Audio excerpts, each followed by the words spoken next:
Friends, آج کی ہماری سٹوری کا عنوان ہے دھوکہ۔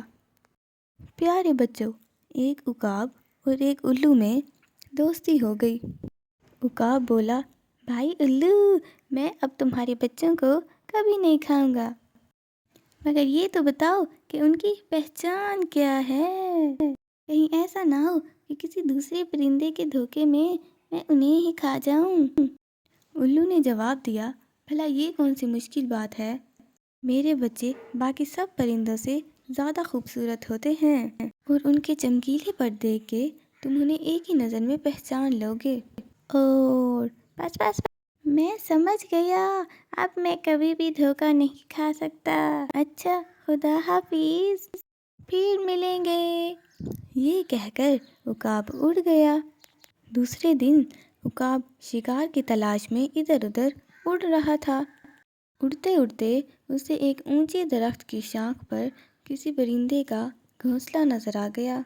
گھونسلے میں 4-5 کالے کلوٹے پھتی شکل کے بچے چوں چوں کر رہے تھے۔ عقاب نے سوچا، ہاں، یہ بچے میرے دوست الو کے تو ہرگز نہیں ہو سکتے، نہ ہی یہ خوبصورت اور نہ ہی ان کی آواز سریلی ہے۔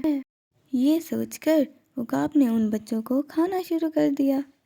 جب وہ سارے بچوں کو کھا چکا تو الو اڑتا ہوا آیا اور شور مچا کر بولا، ارے تم نے یہ کیا کر دیا، یہ تو میرے بچے تھے۔ عقاب تو گھبرا کر اڑ گیا اور ایک کوے نے جو کہ پاس سے اڑ رہا تھا الو سے کہا، اس میں عقاب کا کوئی قصور نہیں، ساری غلطی تو تمہاری ہے۔ جو اپنی اصلیت کو چھپاتا ہے اس کا یہی انجام ہوتا ہے۔ سبق: ہمیں اپنی اصلیت کو چھپانے کی بجائے اسے قبول کرنا چاہیے۔ فرینڈز، اگر ہماری ویڈیو اچھی لگے تو لائک کر دیں اور سبسکرائب کرنا مت بھولیے گا۔